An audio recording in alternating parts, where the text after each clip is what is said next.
Detroit police hopped out on me many times. Like, I don't want to say many times, but multiple times downtown Detroit. And they mostly hop out on me when they see that I have a either gun or, like I'm driving through a certain neighborhood, right? The Detroit police jump out on me and they said the car I had was suspicious. So I got one viral video when they jumped out on me and I'm walking up the street with my homie. And at the time, it was like they see me walking. I had a white t-shirt on. They decided to flag me down because they seen my Glock print through my shirt. And the Glock 45 is big. So I had a white t-shirt on. I mean, you legally can open carry. So it was like whatever. But the description that I was fitting fit a lot of the descriptions that they felt like a lot of the thugs would line up with, so when they see me, they like, come here. So I could have kept walking, but I'm like, man, they already rolling up on me. What's the point of, trying to run away and all that? They're going to eventually try to keep coming up on me because they was convinced that it was illegal. So people telling me that I should sue. And the crazy thing about that is, like, that never occurred to me. Because you want to know where I come from? We never think about that. We never think about getting lawyers or attorneys or how to get a lawyer or attorney if we get put in a situation. Because it's like, where I come from, it's like, what is it? The first time I had to get a lawyer, it was when I was going through like a bad divorce and I had to get an attorney, and the retainer was crazy, right? Like, I just wasn't used to spending that much down at that one time. And like, I just went broke trying to fight for everything I had. I mean, at least to keep something, to not go dirt poor. But I ended up homeless. I ended up losing everything and was flat broke. And I'm still recovering. It's been years, but I'm still recovering. But when you talk about suing, especially going against like the law, it's like, do people really have the money to do that, or do they feel like they have the money to do that, or do they know who they can go to, or do they feel like they'll win? Imagine dropping $5,000 on a retainer, going after the police, and then you lose all that money. You make yourself look like a fool. But on the opposite hand, let's say if it was somebody from the suburbs or another culture, they probably for sure know how to, my rights was violated, whoop whoop, it's on video, we about to take this to court. That could be something they settle on. So it's just something I never thought about, right? That's what people saying. But I mean, it's the second time, right, that it happened. It's so much tension when it comes to Detroit police and the community. So it's just one of them things where like so many people get stopped and frisked. And some of it is unjustified. Some of it is where, the police stop and frisk. They clean up a lot of illegal guns on the streets.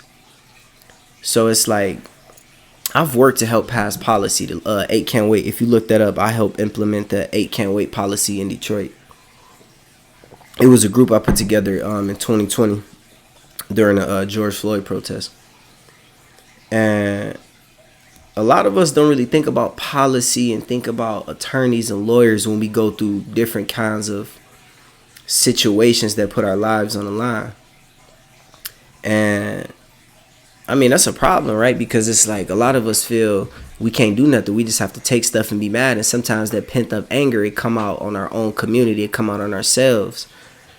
So one of the biggest things I try to do is educate the people on knowing your rights, knowing how to defend yourself verbally, legally, physically, and stand your ground in whatever state you in, knowing your laws, knowing how to protect yourself.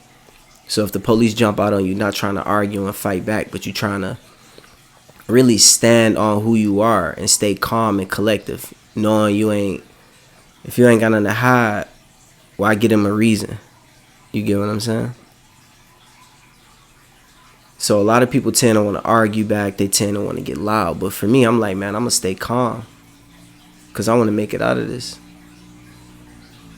You know what I mean? I ain't trying to sit there and argue with the police and then end up going to jail, or argue with the police or end up shot and killed. Like, nah. And they gonna make mistakes, but it's like, I mean, people do catch good lawsuits off this. But it's like, we don't even get the education on how to do this. That's why we take so many L's. I mean, there's a lot of cultures out there that if something like that happened, where the police, I'm gonna include the link in the description for those who don't know what I'm talking about. But I'm not really mad. It's more one of them situations like, look, I'm just learning through as I go. I'm learning through the process. Because even though I'm an entrepreneur businessman, I shouldn't necessarily always have to dress up in formal gear in order for me to be taken serious. I should be able to have tattoos and dreads and reflect my culture. But I think a big reason is because I reflect my culture and I reflect my city. I reflect my culture in a way where I don't run from it. A lot of time I get profiled and stereotyped. And sometimes stereotypes and profiles ain't really a bad thing, if I'm being honest. A lot of us do fit stereotypes and all that, but the problem is when you target somebody in a negative way. Now, if you see a group of people, if I see a group of people with ski masks and shiesties on, I'm like, I ain't walking through there like, and if I do, I'm clutching a Glock or, ooh, my bad. I ain't really about to just try to cross the street to show that I'm like nervous or nothing. But if I see a bunch of guys piled up with shiesty masks on, man, you think I'm about to, you know what I mean? You know they gonna be on something. Or if you just see some guys walking up the street, like, and they just keep looking back and they just looking sketchy, like, you know what I mean? It is one of them things where if you see somebody with face tattoos, sagging, hood on, ski mask, you come with that image. But a lot of time when I walk around and I got my hood on, I know what image I come with when, I'm walking around and I'm just looking all like, serious, and I know what kind of image I'm carrying. Leave me alone and get away from me, right? So yeah, a lot of time you know what to expect. But the thing is, like, when you got that power, that's when you got to really be careful how you use it. And the thing is, I'm all for building my community. At the end of the day, I could be wrong, but I think we really took a lot of big steps in Detroit when it comes to policing.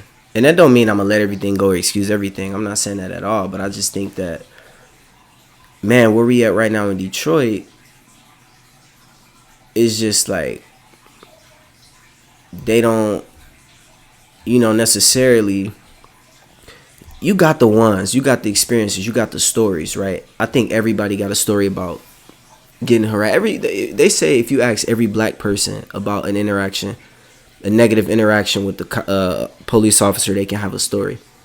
But in Detroit, it is a little different. They let you off of like a lot of stuff. They can be petty and give you hella tickets for. They tend to know and work with the community, right? Because I know a lot of good, cool officers that grew up in Detroit and that's from the neighborhood and the community, right?